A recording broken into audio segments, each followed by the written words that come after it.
જય માતાજી।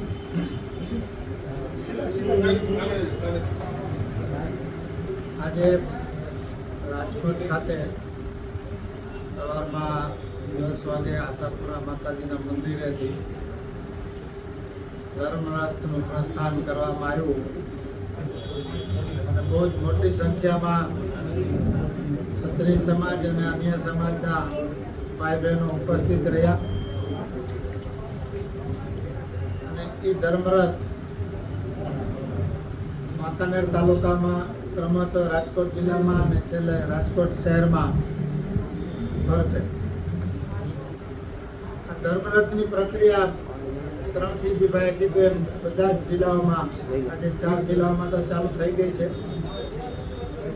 આવતીકાલે અંબાજી ખાતેથી મોટા પ્રમાણમાં ધર્મરથ નીકળવાનો છે, એ પણ ઉત્તર ગુજરાતના 2-3 જિલ્લામાં ફરશે। એટલે આ અને બાકીના જે સંમેલનની વાત કરી એ સિવાય પણ બહુ મહત્વની એક બે વાત આપણે કરું છું। રણસિંહજીભાઈએ કીધું પણ છતાં પણ આપણે એક સામાજિક લડત કરીએ છીએ અને જેને અસર થાય છે એ રાજકીય પક્ષ છે। એટલે રાજકીય પક્ષ છે દર વખતે જેમ પોતાના રાજકીય સમીકરણો ગોઠવે, રાજકીય ચોકઠાઓ ગોઠવે, બધી જ નીતિઓ અપનાવે, એટલે એની આશંકાને ધ્યાનમાં રાખીને, ભૂતકાળના એના બનાવોને ધ્યાનમાં રાખીને સૌથી પહેલા હું ક્ષત્રિય સમાજને અપીલ અને વિનંતી કરું છું કે કોઈ પણ જ્ઞાતિ વચ્ચે, ક્ષત્રિય સમાજ અને પાટીદાર હોય કે ક્ષત્રિય સમાજ અન્ય જ્ઞાતિઓ હોય, કોઈ પણ જ્ઞાતિ વચ્ચે ઉશ્કેરવાનું, ભૂતકાળના બનાવો ઉખેરવાનું કે કોઈ પણ બાબત અત્યાર સુધી નથી બની અને મીડિયા અને સમગ્ર પ્રજા આમાં પૂરેપૂરો સહયોગ આપી રહ્યા છે, સમજી રહ્યા છે વાતને કે આમાં કોઈ રાજકારણ નથી। એ જ રીતે ભવિષ્યમાં કોઈ પણ બનાવ બને તો એ રાજકીય પક્ષનો એજન્ડા હોય, એને કોઈ પણ જાતનો સફળ ન થવા દેવો, એ બંને સમાજો અને બધા સમાજો મળીને આ કરવાનું છે અને બધાને આ અપીલ અને વિનંતી પણ હું કરું છું। એટલે કાંઈ પણ આવી બાબતો બને તો પાટીદાર સમાજ, ક્ષત્રિય સમાજ, બ્રહ્મ સમાજ કે કોઈ પણ સમાજ, બધા સમાજોએ આ વાતને ધ્યાનમાં રાખવાની છે કે ચૂંટણી તો 7 તારીખે પૂરી થઈ જશે, પણ એક માનવ સહજ સમાજ છે, એક હોમોજીનિયસ વાતાવરણ છે, દરરોજ આપણે સાથે રહેતા હોય, એ કાયમી રહેવું જોઈએ। એટલે એના ભાગરૂપે આવી કોઈ બાબતો સફળ ન થાય એ આપણે સૌની જવાબદારી છે, ભારત દેશ, રાજ્ય અને બધાના હિતમાં। એટલે આ એક વાત હતી। સમાજના એક વ્યક્તિ, એ પછી નિવૃત્ત અધિકારી કર્મચારી હોય, દાતાઓ હોય, ઉદ્યોગપતિઓ હોય, સામાજિક સંગઠનના હોદ્દેદારો હોય, જે અત્યાર સુધી સક્રિય આમાં નથી જોડાણા, એ બધાને પણ હું અપીલ અને વિનંતી કરવા માંગુ છું કે એક રાજપૂતને, એક રાજપૂતાણી સર્વેની ફરજ બને છે કે અન્ય સમાજના લોકોને પણ આ વાત આપણે સમજાવીએ કે આ કોઈ રાજપૂત સમાજને લેવાની વાત નથી, કાંઈ મેળવવાની માંગણી નથી। ત્યારે આ રાજપૂત સમાજની અસ્મિતા એટલે ગુજરાતની અસ્મિતા, અને ગુજરાતની અસ્મિતા એટલે ભારત દેશની અસ્મિતા, અને એના માટે આપણે કટિબદ્ધ બનીએ, એના માટે આપણે એક થઈએ અને એક એવું વાતાવરણ બનાવીએ કે ખોટી વસ્તુને સાચી વસ્તુ સાબિત ન થવા દઈએ, એના માટે આપણે આપણા પોતાના પ્રયત્નો કરીએ, મહેનત કરીએ અને ફરજ બજાવીએ। એ જ અભ્યર્થના। આભાર। જય માતાજી। જય માતાજી, જય રઘુનાથજી। આપ સૌનું ક્ષત્રિય અસ્મિતા આંદોલનના મધ્યસ્થ કાર્યાલય રાજકોટ ખાતેથી સ્વાગત કરું છું। આપ સૌ જાણો છો એ પ્રમાણે રાજા મહારાજા અને ક્ષત્રિય સમાજની અસ્મિતા દુભાય, અસ્મિતા ગવાય એવો વાણી વિલાસ રાજકોટની ભૂમિ પરથી અહીંના લોકસભાના ઉમેદવાર અને કેન્દ્રના રાજકક્ષાના મંત્રી શ્રી પુરુષોત્તમભાઈ રૂપાલાએ કર્યો અને આ વાણી વિલાસનો વિરોધ સમગ્ર ગુજરાતને નહીં પણ ગુજરાતના સીમાડા ઓળંગી રાજસ્થાન, મધ્યપ્રદેશ, ઉત્તર પ્રદેશ, ઉત્તરાખંડ અને છેક જમ્મુ કાશ્મીર સુધી પહોંચ્યો છે. આજે અમે સંકલન સમિતિના સર્વ આગેવાનો રાજકોટની મુલાકાતે છીએ. સૌ પ્રથમ રાજકોટથી શરૂ થયેલા ધર્મરથના પ્રસ્થાનમાં અમે જોડાયા અને નજીકના 3-4 ગામોની અંદર અમે તમામ સમાજના આગેવાનો અને પ્રજાજનોને મળ્યા, એમની લાગણી જાણી. ક્ષત્રિયોના આ અસ્મિતાનું જે આંદોલન છે, ગરિમાનું આંદોલન છે, એમાં અન્ય સમાજોએ પણ અમારી સાથે એમનો સૂર પુરાવ્યો. ત્યાર પછી અમે અમારી બહેનો જે છેલ્લા 4 દિવસથી ગુજરાતના દરેક જિલ્લાના મુખ્ય મથકો ઉપર રૂપાલાના વાણી વિલાસની સામે પ્રતિક ઉપવાસ કરી રહી છે, એ રીતે રાજકોટમાં પ્રતિક ઉપવાસ ઉપર બેસેલી અમારી માતાઓ બહેનોની અમે મુલાકાત લીધી, એમની લાગણી પણ જાણી. 6 દિવસ સુધી આ પ્રતિક ઉપવાસનો કાર્યક્રમ એ ચાલવાનો છે. અમે અહીંના અમારા ક્ષત્રિય સમાજના આગેવાનો, યુવાનોને પણ મળ્યા અને એમની સાથે, કારણ કે લોકશાહીમાં મત એ જ અસ્ત્ર, એ આપણે જાણીએ છીએ. એટલે ધરણા, પ્રદર્શન, આંદોલન, સંમેલન, મહાસંમેલન અને છેલ્લો પડાવ એટલે મતદાન, જે આગામી તારીખ 7 મેના રોજ થવાનું છે. તો અહીંયા મને જાણીને આનંદ થયો કે રાજકોટના અમારા આગેવાનો દ્વારા રાજકોટ શહેરના તમામે તમામ 18 વોર્ડની અંદર 18 બૂથ કમિટીઓ અને કાર્યાલયો શરૂ કરી દેવામાં આવ્યા છે. આ આપણું મધ્યસ્થ કાર્યાલય છે અમારું. એ રીતે 18 વોર્ડની અંદર કાર્યાલયો શરૂ કરવામાં આવ્યા છે અને દરરોજ 4 વોર્ડની અંદર રાત્રિ સભાઓનું આયોજન થઈ રહ્યું છે. આ જ પ્રમાણે અમારા તાલુકા કક્ષાએ પણ કમિટીઓની રચના થઈ ચૂકી છે, ગ્રામ કક્ષાએ પણ કમિટીઓની રચના, બૂથ કમિટીની રચના અને ગામડામાં પણ રાત્રિ સભાઓ. એ સભાની અંદર ના કેવળ ક્ષત્રિય સમાજ પણ ગામમાં રહેતો તમામ સમાજ એ અમારી સાથે જોડાય છે અને અમે એમને વિનંતી કરીએ છીએ કે આ નારી સન્માનની વાત છે, નારી અસ્મિતાની વાત છે, આ બહેન બેટીની ઇજ્જતની વાત છે. એટલે એ લોકો પણ, અમને આશા છે કે મતદાનના દિવસે પણ મોટી સંખ્યામાં અમારી સાથે જોડાશે, સહયોગ આપશે. આગામી દિવસોની અંદર જે ધર્મરથ અહીંથી શરૂ થયો એ પ્રમાણે આજે દ્વારકા અને ગઈકાલે કચ્છ, રાજકોટ, આજે જામનગર, સુરેન્દ્રનગર, આ બધા જિલ્લાઓમાં ધર્મરથ ફરી રહ્યો છે. ધર્મરથ ફેરવવાનો અમારો ઉદ્દેશ આમ જનતા સુધી, ગુજરાતની પ્રજા સુધી જઈ અને એમને વિનંતી કરવાનો છે કે આ રૂપાલા જેવા નેતાઓ જે આજે ક્ષત્રિય સમાજની બેન દીકરીઓ ઉપર બોલ્યા છે, કાલે અન્ય સમાજની બેન બેટીઓ વિશે પણ બોલશે. મને આઘાત ત્યારે લાગ્યો કે આ વાતના 15 દિવસ પણ નથી થયા અને ગઈકાલે જૂનાગઢના ભારતીય જનતા પાર્ટીના જિલ્લા પ્રમુખ શ્રી કિરીટભાઈ પટેલ દ્વારા અભદ્ર ટિપ્પણી કરવામાં આવી, શરમજનક ટિપ્પણી કરવામાં આવી.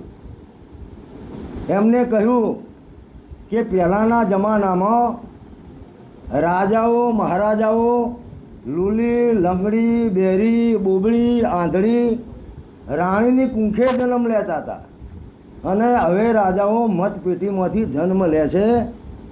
તો આવા નિવેદનને હું સમગ્ર ગુજરાતની પ્રજા વતીથી વખોડું છું, તમામ નારી શક્તિ વતીથી વખોડું છું. કારણ કે એમને રૂપાલાની જેમ મને તો એવું લાગે છે કે આ કિરીટભાઈ પણ રૂપાલાના શિષ્ય હોય અને રૂપાલાજીએ કદાચ એમને તાલીમ આપી હોય એવું મારું માનવું છે. એમની ભાષા, એમનો વાણી વિલાસ અને પછી માફી માગી લેવી અને અમને કહેવું કે ક્ષત્રિયો માટે તો ક્ષમા વિરસ્ય ભૂષણમ. તો આ ક્ષમા વિરસ્ય ભૂષણમ ક્યાં સુધી ચાલશે? એટલે હું ભાજપના હાઈકમાન્ડને પણ પૂછવા માગું છું કે ગઈકાલે પણ અમદાવાદની પ્રેસમાં આ પ્રશ્ન મેં ઉઠાવ્યો હતો. તો અત્યાર સુધી ભારતીય જનતા પાર્ટીના ગુજરાતના હાઈકમાન્ડે મિસ્ટર કિરીટ પટેલના વિરુદ્ધમાં કોઈ પગલાં ભર્યા છે કે કેમ? કારણ કે જો એ નથી ભરતા તો અમે એવું સમજીશું કે રૂપાલા વખતે જે વાણી વિલાસ થયો એના કરતાં ખરાબ વાણી વિલાસ કિરીટ પટેલે કર્યો અને ભાજપ એની સાથે સંમત છે એવું અમે માનીશું.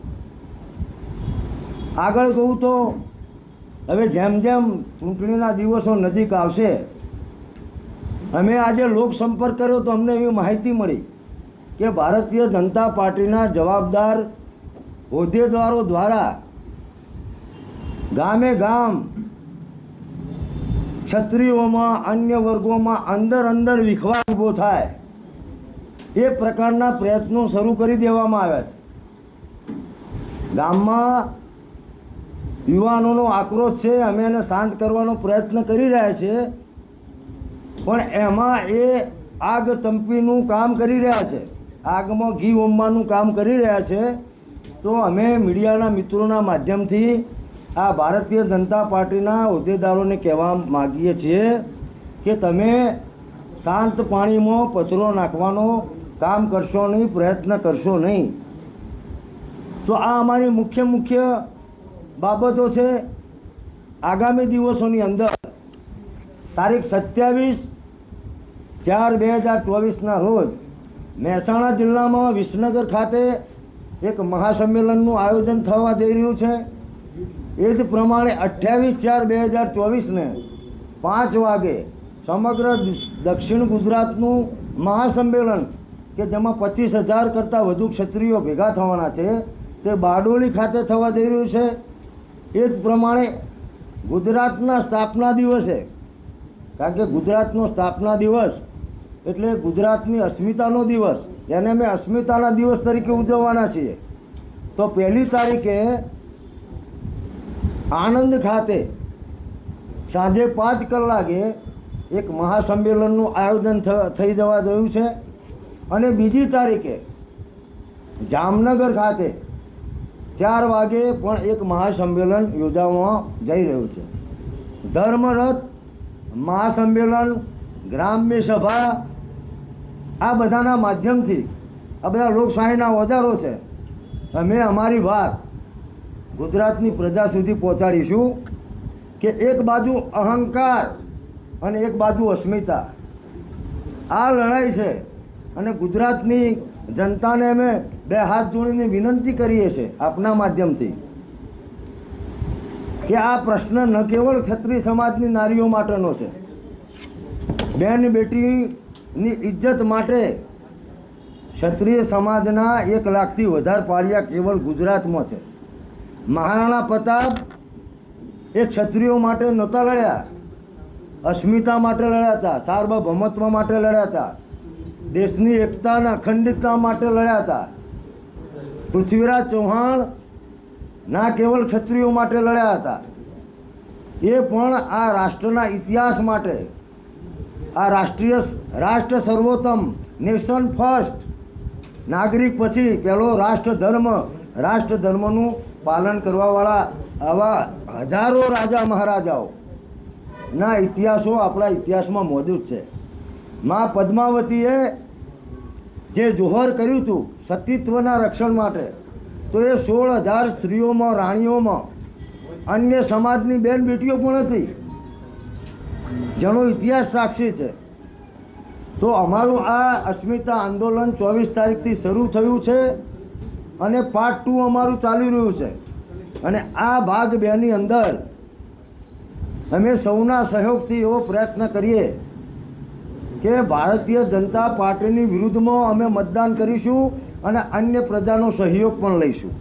જે રીતે વતનપુરમાં સંમેલન હતું એટલું જ શક્તિ પ્રદર્શન હશે, એટલા જ લોકો ભેગા થશે કે આ ઝોન વાઇઝ છે એટલે જુઓ, મેં તમને વાત કરી એમ દક્ષિણ ગુજરાતનું બારડોલી ખાતે છે એમાં 20,000 કરતાં વધારે લોકો ઉપસ્થિત હશે.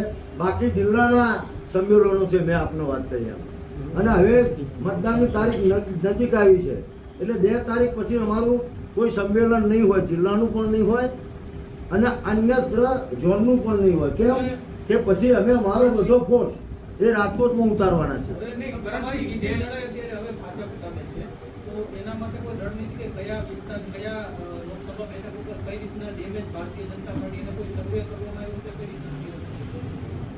જો અમારું કેન્દ્ર બિંદુ તો રાજકોટ છે એટલે અમારી તમામ શક્તિઓ અમે રાજકોટમાં લગાવવાના છે. એ સિવાય અત્યારે બનાસકાંઠા, પાટણ, સાબરકાંઠા, મહેસાણા, ભરૂચ, ત્યારબાદ આ બાજુના આપણે લઈએ તો સુરેન્દ્રનગર, ભાવનગર, કચ્છ, રાજકોટ તો ખરું, જામનગર, એટલે 10 કરતાં વધુ સીટો થઈ, 10 કરતાં વધુ સીટો થઈ. અને સરકાર આ જાણે છે એટલે અત્યારે છેલ્લા 3 દિવસથી ગુજરાતના ગૃહમંત્રી હેલિકોપ્ટર લઈ અને દરેક જિલ્લામાં જઈ રહ્યા છે. આજે તેઓ સાબરકાંઠા હતા, બપોરે વડોદરા હતા, એ પછી ભરૂચ જવાના છે. અમારા સમાજના સામાજિક આગેવાનોને એવું બોલાવી રહ્યા છે પણ અમારા સમાજના કોઈ સામાજિક આગેવાનો, હા, ભારતીય જનતા પાર્ટીની વિચારધારા સાથે જોડાયેલા કોઈ ક્ષત્રિયો ગયા હોય પણ ક્ષત્રિય અસ્મિતા આંદોલન, સંકલન સમિતિ, કોર સમિતિ, જિલ્લા અને તાલુકા સમિતિમાં એક પણ આગેવાન એમને બોલાયા હોય ને ગયા હોય એવો એક પણ કિસ્સો મારા ધ્યાનમાં નથી. કરણસિંહ, આપે પ્રેસમાં કીધું કે ભાજપ છે તે અંદરો-અંદર ફાટા પડાવી રહ્યું છે. કયા એવા મુદ્દા છે, કયા એવા કોઈ ઇન્સિડન્ટ બન્યું છે? ગઈકાલે એક સમાચાર સામે આવ્યા હતા કે કોઈ ભાજપને મળવા ગયા એવી વાત વહેતી થઈ હતી. તો આ બધા શું કહેશો? જો આમાં કેવું છે કે અમને બધા પ્રયત્નો કરી જોયા. અમારી એક જ માંગ હતી શરૂઆતથી કે જેને અસ્મિતાનું હનન કર્યું છે એવા પુરુષોત્તમભાઈ રૂપાલાની તમે ટિકિટ રદ કરો. એક બાજુ સમાજની અસ્મિતા, ગૌરવ, સ્વાભિમાન, નારી શક્તિ અને એક બાજુ એક વ્યક્તિ. તો જો ભારતીય જનતા પાર્ટી, અચ્છા, અમારી બીજી કોઈ માગણી પણ નથી.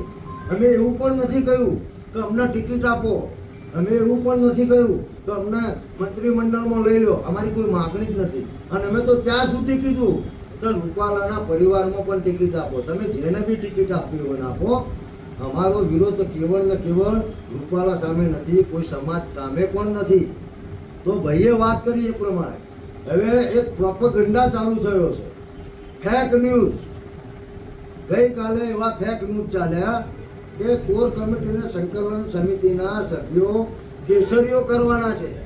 આ કેસરીઓ શબ્દ તો અમારા ક્ષત્રિયોનો છે. ને ક્યારે થાય કે જ્યારે દેશ માટે, ધર્મ માટે, મા બહેનની ઇજ્જત માટે, ગાયો માટે અને કેસરી સાફો પહેરી અને નીકળતા પાછા આયા તો આયા અને મરી ગયા તો મરી ગયા, એને કેસરિયા કહેવાય. ભારતીય જનતા પાર્ટીમાં જોડી એને કેસરિયા ના કહેવાય. તો આવા ફેબ્રિકેટેડ ન્યૂઝ ચાલ્યા પણ એ ન્યૂઝમાં કોઈ તથ્ય નહોતું, આજે પણ નથી. અમારો કોઈ આગેવાન ભાજપમાં જોડાવાનો નથી. એટલે અંદરો અંદર વિખવાદ કેવી રીતે ઊભો થાય? જેમ કે રાજકોટમાં, હું નામ નથી લેતો, પણ રાજકોટના ભાજપના 2 પદાધિકારી છે એ ગામો ગામ ફોન કરી રહ્યા છે. માનો કે કોઈ ક્ષત્રિય વ્યક્તિ ભાજપની વિચારધારાવાળો હોય અને 2 ક્ષત્રિયો જે આ આંદોલનને સમર્થન કરતા હોય, ટેકો કરતા હોય, અસ્મિતાના આંદોલનમાં લડતા હોય, તો એમની વચ્ચે કઈ રીતે ટકરાવ થાય? માનો કે આ અસ્મિતા આંદોલન સાથે જોડાયેલા યુવાનો, માતાઓ, બહેનો કોઈ વિરોધ કરે તો અહીંથી ફોન જાય છે ભાજપમાંથી કે તમારા ગામમાં XYZ ભાજપનો વિરોધ કરે છે, તમે એનો વિરોધ કરો. એટલે શું થયું, અંદર ઘર્ષણ ઊભી કરવાની ચાલ. તો આવું કંઈ પણ થશે તો એની જવાબદારી ભારતીય જનતા પાર્ટીની રહેશે. કારણ કે દિવસે દિવસે એમને ખબર પડવા માંડી છે. કારણ કે ગુજરાત મોડલ આખા દેશમાં ચાલે છે અને ગુજરાતના જેને કહેવાય ટોપ પાવરના આગેવાનો ગુજરાતમાંથી કેન્દ્રમાં છે. એમની અહીંયા એક પણ સીટ હારે તો એમનું નાક કપાય એમ છે. એટલે એ બધા જ સામ દામ દંડના પ્રયોગો થશે. એટલા માટે કહું છું અને આપના માધ્યમથી હું ક્ષત્રિય સમાજ અને અમને ટેકો આપવાવાળા તમામ સમાજોને વિનંતી કરું છું કે આવું આપણે કંઈ કરવાનું નથી. આપણે સંયમથી જ આંદોલન કરવાનું છે. અને આવી કોઈ વાત આવે તો તમે અધિકૃત વ્યક્તિનો સંપર્ક કરજો. આવી વાતોમાં કોઈ તથ્ય નથી, કોઈ ભ્રમણામાં આવવું નહીં.